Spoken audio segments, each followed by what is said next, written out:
नमस्कार दोस्तों, मेरा नाम है Ashish Rathore. Indian Rail Dynamics channel में आपका स्वागत है। अगर आज आप मेरे चैनल पर नए आए हैं, कंटेंट पसंद आया तो सब्सक्राइब करना मत भूलिएगा। दोस्तों, आज बात करने जा रहा हूं दो ऐसी एक्सप्रेस ट्रेनों के बारे में जो कि काफी पुराने समय से भारतीय रेलवे में चल रही हैं। दोनों ही ट्रेनें काफी फेमस ट्रेनें हैं और दोनों रेक शेयर भी करती हैं और अब LHB-फाइड भी हो चुकी हैं। तो ये ट्रेन है इंदौर देहरादून एक्सप्रेस और उज्जैन देहरादून एक्सप्रेस। तो दोस्तों, ये दोनों ही ट्रेनें हरिद्वार देहरादून को सीधा उज्जैन इंदौर से जोड़ती हैं और ये बहुत ही ज़्यादा इंपॉर्टेंट ट्रेन भी है स्पिरिचुअल एक्टिविटी के अकॉर्डिंग अगर देखा जाए। और काफ़ी सारे लोग यहाँ पर हरिद्वार में आते हैं और उज्जैन में जाते हैं और साथ में ही टूरिज्म को बहुत बढ़ावा देती हैं दोनों ही ट्रेनें। लेकिन इन ट्रेनों की एक बहुत ही बड़ी न्यूज़ आई है। ये न्यूज़ मेरे अकॉर्डिंग थोड़ी सी मुझे अच्छी नहीं लगी। अब मैं आपको समझाता हूं ऐसा क्या हुआ है।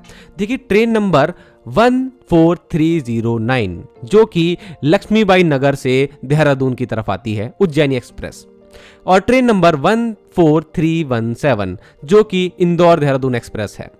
इन दोनों के ही टाइम टेबल में अब अंतर आ रहा है क्योंकि अगले साल 3 जनवरी 2024 के बाद से इन ट्रेनों की समय सारणी पूरी तरीके से बदल जाएगी, आने की भी और जाने की भी। ये रहा वो ऑफिशियल नोटिस जो कि आप पढ़ सकते हैं। समय सारणी दी गई है दोनों ही ट्रेनों की। अब इन समय सारणी को आप स्क्रीनशॉट ले लीजिए और अच्छे से देख लीजिएगा। वैसे इनके नए समय सारणी के हिसाब से टिकट भी बुक होना शुरू हो चुके हैं अगर आप 3 जनवरी 2024 के बाद से इन ट्रेनों के टिकट देखना शुरू करते हैं। तो अब यहां पर चेंज आया है दोस्तों कि अब ये ट्रेनें देहरादून में नहीं ऋषिकेश में शिफ्ट हो चुकी हैं। अब ये ऋषिकेश ही जाया करेंगी और ऋषिकेश से ही बनकर के चला करेंगी। ऐसा इसलिए हुआ होगा क्योंकि देहरादून इतना बड़ा स्टेशन नहीं है और वहां से धीरे धीरे ट्रेन की संख्याओं को अब कम करा जा रहा है। और ये भी सुनने में आया कि देहरादून को तो अब हर्रावाला में शिफ्ट कर दिया जाएगा क्योंकि देहरादून स्टेशन बहुत ज्यादा कंजस्टेड एरिया में बना है और बहुत बड़ा भी नहीं है।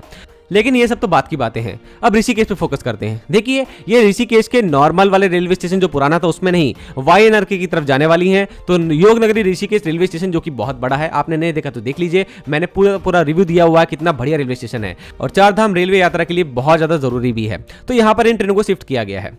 ये सब कुछ तो ठीक था। जैसी मेरी नजर पड़ी समय सारणी पर, तो जो ट्रेनें उज्जैन या इंदौर से हरिद्वार ऋषिकेश की तरफ आ रही हैं, बहुत बड़ा अंतर आया है दोस्तों इन ट्रेनों की टाइमिंग में।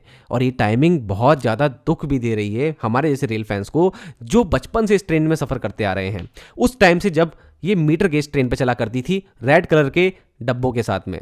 लेकिन उस टाइम पर 14-14 घंटे लगते थे। मैं ग्वालियर से हरिद्वार के बीच में सफ़र करता था जब बचपन में फैमिली के साथ में, तो तब की बहुत सारी यादें जुड़ी हुई हैं।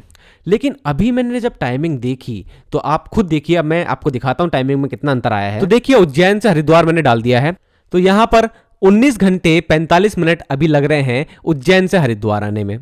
अब आपको दिखाता हूं आगे कितना चेंज आएगा। लेकिन आप देख सकते हैं इंदौरी और उज्जैनी दोनों का ही टाइम बिल्कुल सेम है, तो दोनों का टाइम आप सेम मान के चलिए क्योंकि दोनों की टाइमिंग बिल्कुल सेम रहती है और इंदौर उज्जैन का ही सिर्फ फर्क है जो कि डेस्टिनेशन का फर्क है। तो अब जब तक सारणी चेंज नहीं हुई है तब तक का दिखा देता हूं आप लोगों को। तो 1 जनवरी तक तो ये अभी समय सारणी जो है चेंज नहीं हुई है। अब मैं जैसे ही 4 जनवरी डालता हूं तो अब आप लोगों के सामने ये जो नई समय सारणी के साथ में उज्जैनी एक्सप्रेस लिख करके आई है 4 जनवरी 2024 को मैंने जो डाला है, यहां पर लिख के आ रहा है कि 13 घंटे लगेंगे ग्वालियर से हरिद्वार पहुंचने में।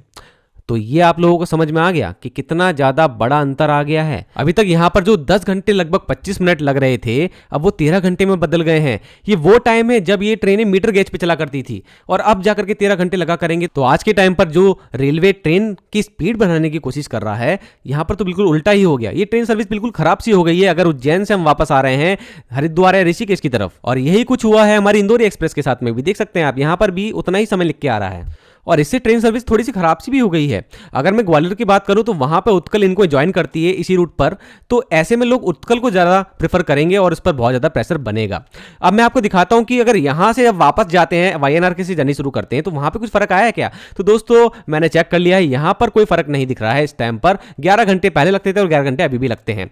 तो इस सर्विस पर फर्क नहीं पड़ा है, जो कि वापसी की सर्विस जब बन के चलती है YNRK से हरिद्वार होते हुए तो बिल्कुल सेम टाइमिंग है। लेकिन जो वापसी आ रही है उज्जैन से हरिद्वार ऋषिकेश या इंदौर से हरिद्वार ऋषिकेश, तब टाइमिंग में इतना बड़ा अंतर आना आज के जमाने में मुझे रेलवे का ये कदम बिल्कुल भी अच्छा नहीं लगा। आप लोग भी बताइएगा क्या कारण हो सकते हैं, क्या रेलवे ने ऐसा क्यों करा होगा। और कई सारे रेल फैंस मायूस होने वाले हैं इस तरीके की समय सारणी को देख करके।